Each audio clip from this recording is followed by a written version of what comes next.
السلام علیکم ورحمۃ اللہ وبرکاتہ دوستانو، امید لرم چې تاسو به ښه یئ او که هر ځای کې الله خوشحاله او آباد ساته.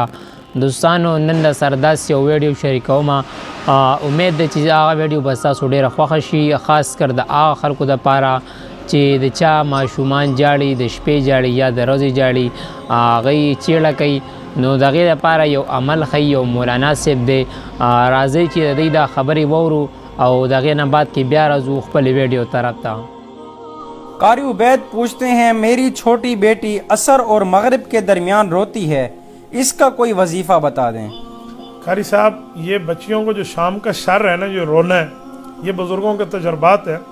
وہ فرماتے ہیں جیسے حدیث پاک میں نا کہ اس وقت آسمان سے بلائیں نازل ہوتی ہیں، جنات نازل ہوتے ہیں شام کو، تو وہ بچیوں پر بعض اوقات اثر آ جاتے ہیں، چھوٹے بچوں پر بھی، بچیاں ہوں یا بچے ہوں. تو اس کے لیے کچھ وظائف ہیں جو اس شر سے بچنے کے لیے، مثلا 5 نمازیں جب آپ نے پڑھ لی ہیں ایک دن کی، اس کے بعد آپ چھوٹا سا پانی لیں.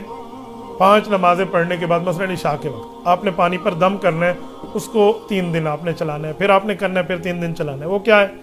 آپ نے 11 مرتبہ درود پاک پڑھنا ہے، پھر بسم اللہ اعوذ باللہ، پھر اس کے بعد بسم اللہ، پھر اس کے بعد آپ نے سورۃ فاتحہ، پھر اس کے بعد آپ نے قل یا ایھا الکافرون، پھر قل هو اللہ احد، پھر قل اعوذ برب الفلق، پھر قل اعوذ برب الناس، پھر 11 مرتبہ درود پاک. یہ باقی ایک مرتبہ ہے.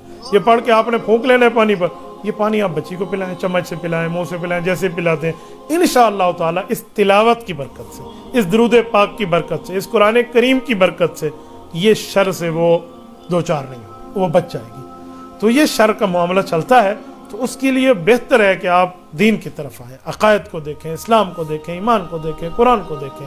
تو آپ یہ وظیفہ پڑھیں گے انشاءاللہ تعالیٰ بچی نہیں ہوگی. لیکن نمازوں کی پابندی کے ساتھ اگر والد یہ کر لے بہت اچھا ہے. والد اس کے سر پہ نہیں ہے، چاچو کر لے، چاچو نہیں ہے ماموں کر لے، امی کر لے، کوئی بھی خاتون بھی کر سکتی ہے.